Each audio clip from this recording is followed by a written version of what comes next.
Olá, então nós vamos dar continuidade agora à aula 2, né, da disciplina Assistência a Clientes, Pacientes em Tratamento Clínico, ok? Então, a assistência integral e humanizada de enfermagem ao adulto, né, que apresenta alterações clínicas. Então, como que deve ser essa assistência, né, a esse adulto que vai ter essas alterações clínicas, que na realidade são patologias, doenças clínicas, ok? Que a princípio não necessitam de cirurgia, ok?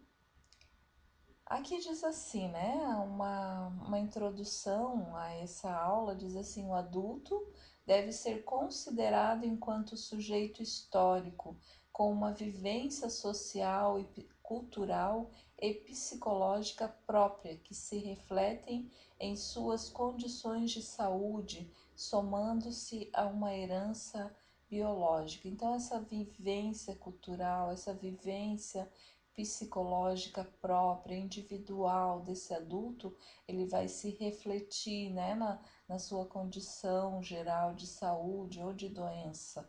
E às vezes também somando numa herança biológica. Então, esse paciente, ele já nasce, né, alguma predisposição a determinada patologia, tá? Então, ele sempre vai ser considerado assim, por exemplo, um paciente, né, que ele vai consultar, o médico sempre vai perguntar assim: tem alguém na sua família que tem pressão alta? Tem alguém na sua família que tem diabetes, né? Então, dependendo da patologia, dependendo da incidência nessa família, né? Então, esse paciente também pode desenvolver essa afecção, né? Essa patologia. Então, seria uma herança biológica, uma herança não muito bem-vinda, né? Mas a gente já pode ter essa herança também, ok?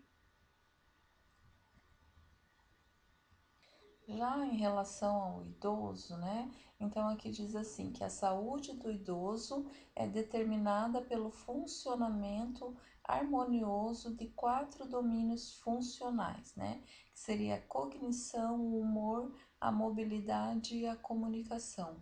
Então, o fator de cognição, se esse idoso ele consegue se relacionar de uma forma inteligível, né? Se ele consegue entender o seu mundo ao redor, as pessoas, né? O humor. Como que é esse idoso? Ele é agressivo, ele é depressivo, ou ele é alegre, né? Comunicativo, né? Na questão da mobilidade, ele consegue se movimentar, ele consegue caminhar, ou ele não mexe um determinado lado do corpo, né? Se ele sofreu um derrame, né, que prejudicou a mobilidade ou que prejudicou também a comunicação.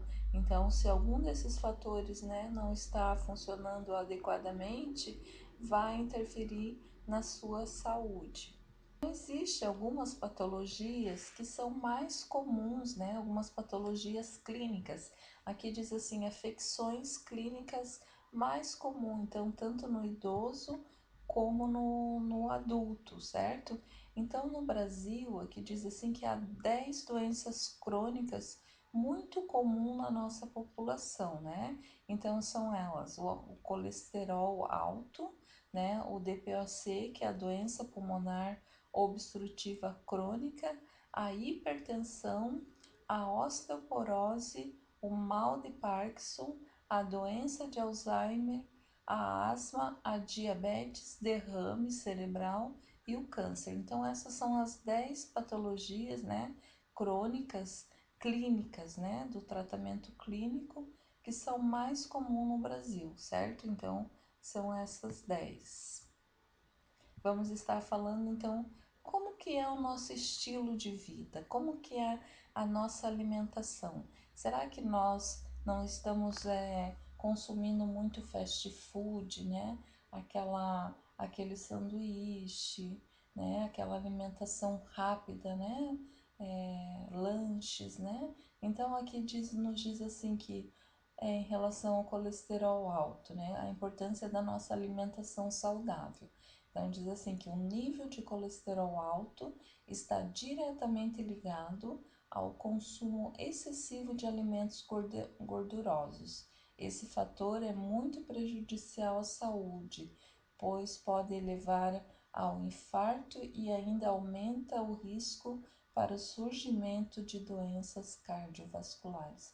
Então, tudo começa ali já no estilo de vida não tão saudável, essa alimentação não tão saudável, né? Essas alimentações rápidas podem levar ao colesterol alto e com isso pode causar um infarto, né? E também o surgimento de doenças cardiovasculares. Quais são essas doenças cardiovasculares? São aquelas doenças, é, por exemplo, como por exemplo a hipertensão, né, uma doença cardiovascular, uma endocardite, uma miocardite, uma doença nas válvulas cardíacas, né? Então essas doenças elas podem, né, consequentemente tudo em relação ao colesterol elevado, ok? Então a importância de uma alimentação regrada, do cuidado na alimentação. Então, assim, segundo o levantamento feito pelo IBGE, pelo menos 12,5% dos brasileiros, ou seja, 18,4 milhões de pessoas no país, já foram diagnosticadas com colesterol alto. Então, você veja que é uma doença bem comum, né? Devido ao estilo, à alimentação errada, né? Outra doença bastante comum é o DPOC, tá? Então, essa doença, ela é uma doença pulmonar obstrutiva crônica, certo? O que quer dizer esse obstrutiva? É que vai obstruir tanto os brônquios, né? A, brônquios, né, que seria o que, gente? É onde o ar passa. Então, por isso que o ar ele vai passar com dificuldade, certo? Então, aqui diz assim, também chamado de enfisema ou bronquite crônica, a doença pulmonar obstrutiva crônica é uma doença que causa dificuldade respiratória, pois provoca inflamação nos brônquios, né? Então, por exemplo, um paciente que fumou durante anos, né? Fez uso do tabagismo desde a sua fase da adolescência, desde os 15 anos. Chega lá nos 50 anos, ele já vai começar a apresentar sinais, né, dessa doença pulmonar obstrutiva crônica, ou não, né? Às vezes esse sinal ele vai aparecer quando esse paciente já está com mais idade, por exemplo, 70 anos, 80 anos, né? Mas às vezes algum sinal ele já tem, por exemplo, uma tosse irritante, né? Um pigarro pela manhã, né? Qual que é a gravidade dessa doença quando esse paciente está lá, né, com, por exemplo, 70 anos ou um pouco mais, ele já não consegue respirar, por exemplo, sem oxigênio, né? Então ele tem que ir para casa com aquele torpedinho de oxigênio, porque ele já não, né, tem uma dispneia intensa, aos mínimos esforços, né, ele já sente essa falta de ar, essa dificuldade respiratória, certo? E essa doença, a doença pulmonar obstrutiva crônica, é uma doença de adulto, né? Então ela chega na fase adulta, né? Então ela geralmente é ocasionada devido a constante inalação de fumaça ou gases que prejudicam a saúde. Em função disso, é muito comum entre os fumantes. Então, o tabagismo é a principal causa do DPOC. Então, existe aquela destruição, né? Aquela obstrução, aquela inflamação nos brônquios, né? E então, quando chega nessa fase do enfisema, chega também a uma destruição dos alvéolos pulmonares. Por isso, esse paciente tem essa dificuldade respiratória. Então, outra doença bastante comum na fase adulta, né, no idoso, é a hipertensão arterial. Né? Então, a hipertensão arterial ela é conhecida como pressão alta, né, popularmente chamada. É uma doença que contrai os vasos sanguíneos, forçando assim o coração a esforçar mais em sua função. Né? Os sintomas aparecem quando a doença já prejudicou o organismo, né? Inclui dor de cabeça, tontura e mal-estar.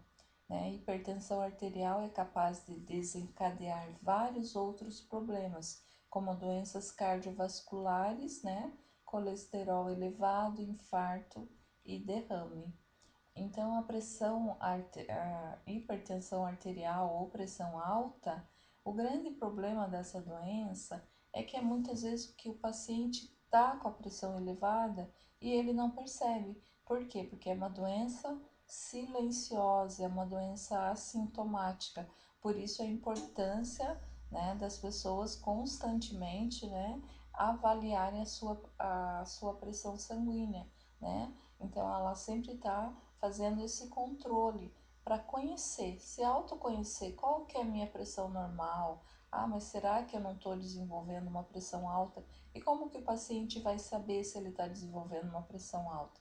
Medindo a pressão. Ou ele vai numa unidade de saúde, ou ele vai numa farmácia, ou até mesmo na sua casa, né? Existem vários aparelhos ali que ele pode utilizar para estar mensurando, né? Para estar controlando essa pressão arterial.